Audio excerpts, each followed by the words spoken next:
एक दौर था जब टीवी के सामने लोग यूं आंखें गड़ा के बैठ जाते थे कि बस इससे ज़्यादा उनके ज़िंदगी में ज़रूरी कुछ भी नहीं है। और वो 1 घंटे का वक्त शायद परिवार वाले इकट्ठे तो बैठते ही थे, सड़कों पर वो सूनापन महसूस होता था, ऐसा लगता था कर्फ्यू लग गया। क्योंकि उस वक्त आता था रामायण, रामानंद सागर का रामायण, वो धारावाहिक जो ऐतिहासिक है। इसलिए आज उसके किस्से, क्योंकि अब प्रभु राम की बात हो रही है, 22 जनवरी को भव्य मंदिर में प्रभु राम विराजमान होंगे, तो इसलिए हमने सोचा कि उस दौर को याद करें, उनकी ज़ुबानी उस रामायण की कहानी सुने। क्योंकि तुलसी रामायण, वाल्मीकि रामायण बहुतों ने पढ़ा होगा, बहुतों ने सुना होगा, लेकिन आज हम रामानंद सागर के रामायण को जानेंगे। और इसलिए वो पूरा किस्सा बतानेंगे, क्योंकि जो एक खास शख्स है ना मेरे साथ, वो उस रामायण को डायरेक्ट भी करने में अपने पिताजी का सहयोग कर रही थी। यानी आप समझ ही चुके होंगे कि रामानंद सागर के पुत्र मोती सागर मेरे साथ। बहुत बहुत स्वागत है सर आपका। नमस्कार। नमस्कार सर। मैं रामायण के किस्से आज अपने दर्शकों को सुनाऊं, वहाँ तक पहुँचाऊँ, लेकिन उससे पहले सर, वो रामायण जो एक क्रांति लेकर आई, चाहे टीवी की क्रांति, और कहिए कि राम के जो भक्त थे उनको और करीब पहुँचाने का भी काम रामायण ने किया। अयोध्या में भव्य मंदिर का निर्माण हो रहा है, तो सबसे पहले तो वहाँ के लिए आप क्या सोचते हैं? एक लंबा अरसा गुजर गया वहाँ पर मंदिर निर्माण को लेकर, अब वो हो रहा है, तो अब आप क्या सोचते हैं उसको लेकर? देखिए, ये वैसे तो राम का जो नाम है, राम की मूर्ति है, राम की पूजा तो हमारे देश घर घर में होती है, पहले से होती थी। लेकिन हमारे यहाँ जो एक राम का एक तीर्थ होना चाहिए था, जहाँ उनका जन्म हुआ, वो एक बहुत बड़ी चीज़ जो थी वो नहीं थी हमारे यहाँ। राम के मंदिर थे, लेकिन हमें पता था राम जी अयोध्या में पैदा हुए हैं, लेकिन अयोध्या में जाके हमें वो ढूंढना चाहते थे कि हम ये यहाँ पे राम जी पैदा हुए थे। एक छोटे से चबूतरे में एक राम जी की पूजा हुआ करती थी। अभी एक राम जी जो इतने पूरे देश में, मतलब जो भगवान की तरह पूजे जाते हैं, हर गांव में, हर देश में, हर साल रामलीला में लेडीज़ जो हैं, हमारे घर की औरतें रामायण रोज़ सुबह पढ़ती हैं, राम की पूजा, मतलब राम का एक तस्वीर रख के। तो वो एक ज़रूरी था जो आज लग रहा है कि वो पूरा हो रहा है। और हमारे देश के लिए इससे बड़ी बात कुछ हो नहीं सकती जो हुआ है आज। और ये भव्य जो मंदिर बन रहा है, इतना जो राम को जो हर हर हर धर्म में एक जो उनका मेन जो मंदिर होता है, जैसे एक भगवान राम है, उनका एक है, वो रहता ही है उनका, कहीं ना कहीं ऐसे स्थान रहते हैं। हमारे राम जी का कोई नहीं था, तो आज उनकी सही जगह पे सही स्थापना हो रही है। और इससे बड़ी खुशी की बात हमें हो ही नहीं सकती। पूरे हमारे देश में हमें ये एक ऐसा ये अवसर है जो पूरे मन से हमें वो मनाना चाहिए और खुश होना चाहिए। तुलसी रामायण बहुतों ने पढ़ा, वाल्मीकि रामायण बहुतों ने जाना, हम रामानंद सागर के रामायण को जानेंगे, क्योंकि आप उनके पुत्र हैं। उस वक्त आप भी सहयोग कर रहे थे डायरेक्शन में। हाँ जी। अब मैं उन्हीं किस्सों की बात करूँ तो रामानंद सागर के रामायण से जो भाव दिखा या फिर भक्तों ने अपने आप को जोड़ा, वो एक अद्भुत, और आज भी इस बात को आप महसूस करते हो, क्योंकि जब पुनः प्रसारण हुआ कोरोना काल में, तो उस वक्त भी हमने वो महसूस किया कि लोग उसको देख रहे थे। कैसे था वो, क्या दौर था जब आप वहाँ शूटिंग करने जाते थे? क्या था वो एक लम्हा कुछ खास? देखिए, ये रामायण जो हमने बनाई है, मतलब मेरे पिता श्री रामानंद सागर जी, मैं और मेरे ब्रदर आनंद सागर जी और प्रेम सागर जी और सुभाष सागर जी, सारे इसमें जुड़े हुए थे, सब के सब। हमने ये जो रामायण बनाई है, ये एक पूरी श्रद्धा और भक्ति भाव से बनाई है। उस वक्त पापा जी ने एक बात कही थी, हम अपने पिताजी को पापा जी कहते हैं हमारी भाषा में। तो पापा जी ने एक ही बात कही थी कि सुनो, ये मैं एक ऐसा काम करने जा रहा हूँ जो मेरे उम्र भर की तमन्ना, मैं पूरी ज़िंदगी में जो एक काम ये जो करना था, ये मैं करूँगा ही करूँगा, चाहे इसमें मुझे कुछ धन का मतलब प्रॉफिट हो नहीं हो, मैं वो सोच कर नहीं कर रहा। जो भी मेरे साथ ये जुड़ना चाहता है ये काम के लिए, वो आ जाए, लेकिन जुड़े तो इसको पूरे भक्ति भाव से करो। और उस आपको वो फील होना चाहिए कि हाँ, मैं कुछ एक राम जी की सेवा कर रहा हूँ, वो फीलिंग आनी चाहिए आपको, तब आप जुड़ो तो आ जाओ। आपको सारी फैमिली ज्वाइन थी, तो हम सब जुड़ गए उसमें साथ में।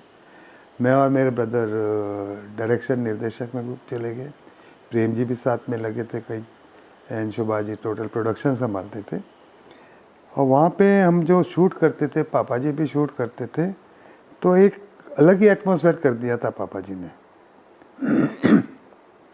वहाँ मतलब एक जो तरीका था, जो होता है जैसे एक आश्रम होता है ना, उमरगांव में एक स्टूडियो था, तो उसे ले लिया था पापा जी ने उस वक्त पूरा शूटिंग। उसमें कोई 2 फ्लोर थे सिर्फ, बाकी आउटडोर बहुत अच्छे थे और दरिया बहुत अच्छा था, दूर पीछे जंगल की लोकेशन, नदी की लोकेशन बहुत पास में मिल जाती थी। आज तो उमरगांव बदल गया, पूरा बिल्डिंगें आ गई हैं वहाँ पे। तो उस वक्त मतलब पूरा उसको आश्रम की तरह बन गया था, सारा आश्रम की तरह बना दिया था। मतलब जो उठे सब, मतलब एवरीबॉडी वॉज, हर कोई जो उधर रहता था, जो भोजन बनता था, सात्विक भोजन बनता था उधर, वही सब बैठ के खाते प्रेम से। कोई शिकायत नहीं किसकी होती थी, कुछ नहीं होता था।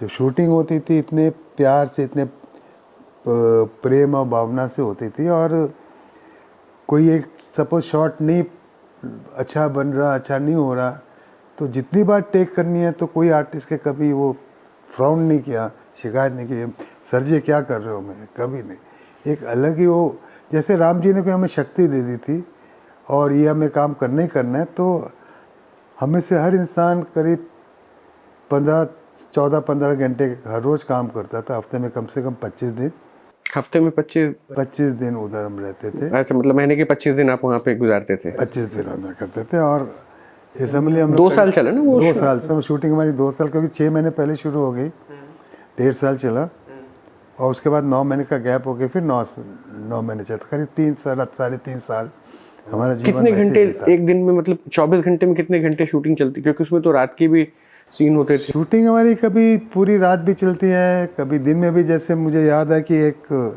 रावण की एंट्री का सीन था, पापा जी और आनंद जी मॉरिशस गए हुए थे, प्रेम जी भी, तो पापा जी ने कहा तू कर लेगा, मैं कर लूँगा। कुछ 15-16 मिनट का गाना था उनका पूरा, और अलग अलग लोकेशन थी। तो आप ऐसे कह ही नहीं सकते कि शूटिंग मतलब इतने घंटे करनी, इतना नहीं। सैटरडे सुबह 9 बजे शुरू की थी और संडे रात को जाके वो ख़त्म हुई थी कुछ 11-12 बजे।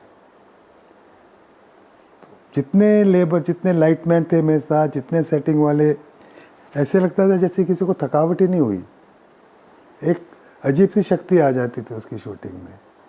ये तो एक समझ लो, हम ये जनरल आदमी शायद नहीं माने, पर ये एक, जब तक वो काम कर रहे थे हमें जैसे कोई थकावट ही नहीं हुई, एक राम कृपा थी, प्रसन्नता रहती थी, एक अलग ही आनंद रहता था। जैसे हमारे अंदर से आत्मा को कोई एक ब्राइटनेस आ रही है, एक जैसे रोशनी नज़र आ रही है, ऐसे लगता था हमें उस करते। इतनी पॉजिटिविटी तो कह नहीं सकते।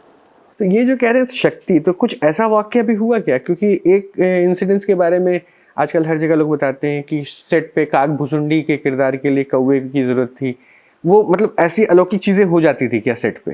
वो होती थी, मैं अभी बताता हूँ, 1-2 इंसिडेंट भी मुझे याद आ रहे हैं। जैसे एक तो ये काक भुसुंडी की एक फेमस कथा है, बाल राम के साथ, रोटी के टुकड़े के साथ। हाँ, तो काक भुसुंडी उधर जो एक, जो मतलब जो कौवे राज थे, क्रो बोलेंगे, कौवा बोलिए, कौवा बोली।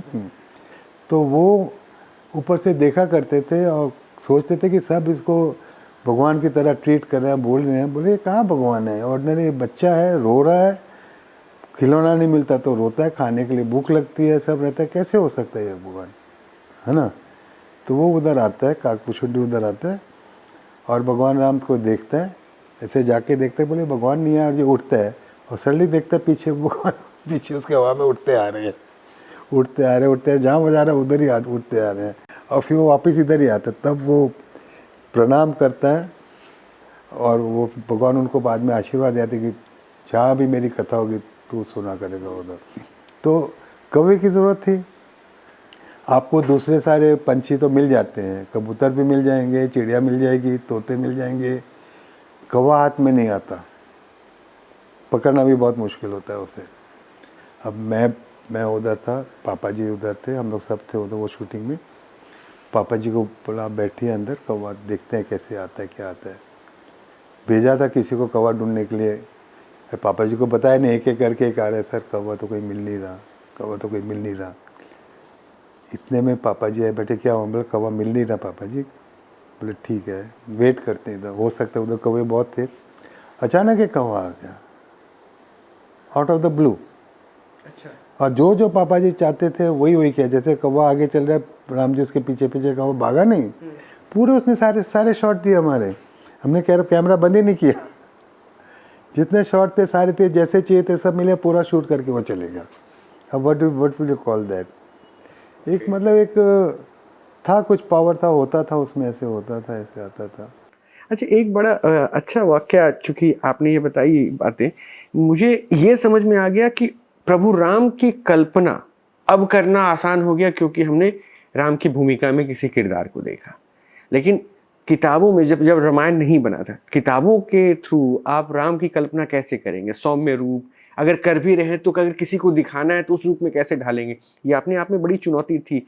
तो जब स्टार कास्ट सिलेक्शन कर रहे थे, क्योंकि आपने किरदार तो चुना, तो उस वक्त भी तो उनके जहन में रहा होगा, आप लोगों के जहन में रहा होगा, ये किरदार कैसे करेगा, ऐसे कैसे कर, वो कैसे करते थे फिर? देखो इनकी ऑडिशन तो करीब कम से कम 150-200 आर्टिस्ट आए थे ऑडिशन के लिए, राम के ऑडिशन के लिए। और उसमें से एंड में करीब 2 मेन एक्टर चुने गए थे। तो उसकी वो चलती रहती थी। राम ने भी एक बार ये, मतलब जो अरुण गोविल ने भी एक इंटरव्यू में ये दिया हुआ है ऐसा। लेकिन अल्टीमेटली हमने सब ने डिसाइड किया, जो पूरा ड्रेस के साथ और जो प्रेजेंस जो थी उनकी, अरुण गोविल की, जितनी उनकी प्रेजेंस में रिसेम्बलेंस थी, जो हमारे राम की जो नज़र आते, जैसे हाँ ये हो सकता है प्रभु यही राम है, और किसी में नहीं थी वो। तो वहाँ से फिर उनकी सिलेक्शन है। और प्लस वो एक मंजे हुए आर्टिस्ट तो थे ही पहले से, काफ़ी पिक्चरें कर चुके थे, एक्टर अच्छे थे, एक्सपीरियंस अच्छा था उनका एक्टिंग का। आखिरी सवाल, चूंकि मैंने अभी थोड़ी देर पहले आपके उस रामायण सीरियल के समापन के बारे में पूछा, क्योंकि भव्य शुरुआत समापन की ओर आया, दुख होता है। लेकिन ये जो समापन हो रहा है ना, ये शायद एक नए अध्याय की शुरुआत है और खुशी देने वाला है। वो संघर्ष, हिंदुओं का, राम भक्तों का, कार सेवकों का, राम जिनके लिए आराध्य, सबका एक संघर्ष चला। मंदिर निर्माण के लिए 500 वर्षों का संघर्ष चला, अब मंदिर बन रहा है। तो इसलिए मैंने कहा ना कि उस संघर्ष के अंत की कथा यहाँ पे होगी और एक नए प्रारंभ की ओर हम जाएंगे। तो इसे अब आप कैसे देखते हैं? बस ये आखिरी मैं आपका विचार इस पे जानना चाह रहा था। देखो रामायण भी एक मतलब हमारा एक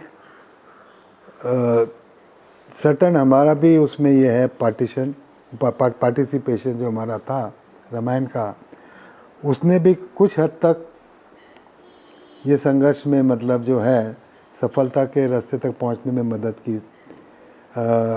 वो तो की है, वो सब जानते हैं। बट अल्टीमेटली तो जो बना है, जो बनाया है, वो आप भी जानते हैं किनकी मर्जी से बना, किन्होंने ये स्ट्रॉन्ग वो लिया, सारा बनाया सारा। आज हमारे जो प्राइम मिनिस्टर हैं मोदी जी, तो टचवुड गवर्नमेंट इतनी स्ट्रॉन्ग है, और इतने स्ट्रॉन्ग आदमी नहीं होते आज, तो ये आज मंदिर बनना ही नहीं था हमारा। वो तो मतलब धीरे धीरे चलता रहता। उन्हें 1 साल में कंप्लीट किया ये सारा, देखा जाए तो। आज सफलता मिल रही है हमें, तो मैं तो कहूँगा कि ये एंड नहीं है, इतना ही कहूँगा, इसके आगे मैं नहीं कहूँगा। इसलिए तो मैंने कहा एक नए अध्याय को हम प्रारंभ कर रहे हैं। बहुत बहुत शुक्रिया कि आपने वक्त हमें दिया और इतनी सारी बातें, हमने यादें ताज़ा की हैं रामायण की। बहुत बहुत शुक्रिया आपका हमसे जुड़ने के लिए। Thank you very much. जय श्री राम। जय श्री राम। जय श्री राम।